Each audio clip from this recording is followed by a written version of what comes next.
And we are back with Betsy Mayotte with the freestudentloanadvice.org. She's answering all your student debt relief questions. All right, this person is asking, does the loan forgiveness include Parent Plus loans? So yes, it appears that the loan forgiveness actually includes all Stafford loans, whether that be subsidized or unsubsidized. It includes Parent Plus, it includes Grad Plus, it includes federal consolidation loans. And that looks like it's under both the direct loan program as well as another federal program called the Federal Family Education Loan Program.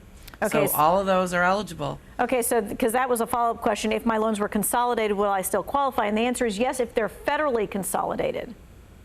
Correct. If you refinanced into a private loan program, unfortunately, you're not eligible and you can't, there's no take backsies for that, unfortunately. Okay, good to know. All right, so this next question is, do you have to have made 120 payments to qualify as you did with the public service loan forgiveness?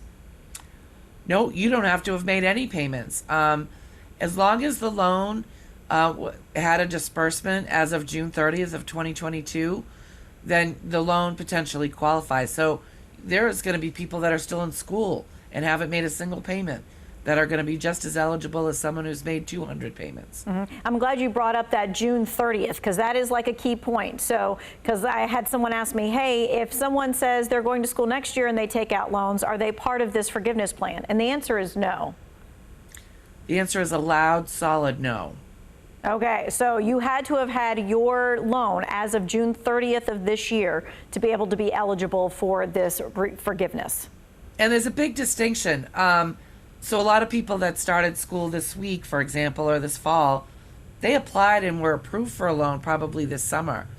The loan has to have actually been dispersed to the school by June 30th for it to be included. Ooh, that's interesting. That's a key point. It had to have been dispersed to the school by June 30th. How do you find that out?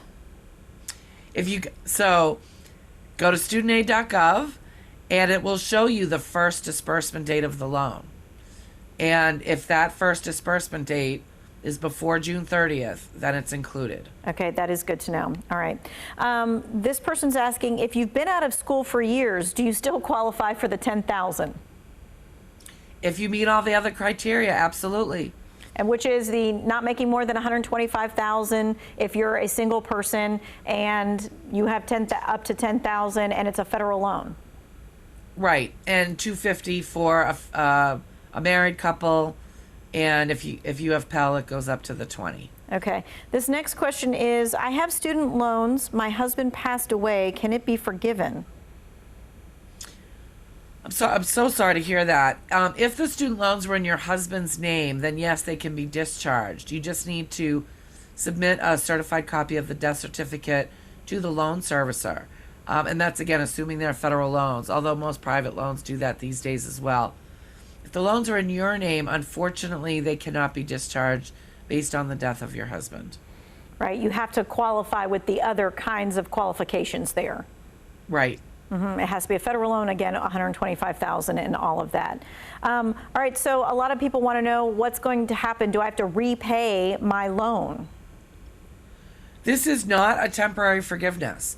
So once it's gone forever.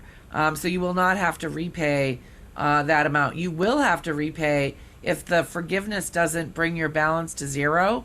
You will be due for the rest under the terms that you've always had for the rest of it. So for example, if you owe $50,000 right now and you're eligible for the $10,000 in forgiveness, you will be required to repay the remaining $40,000.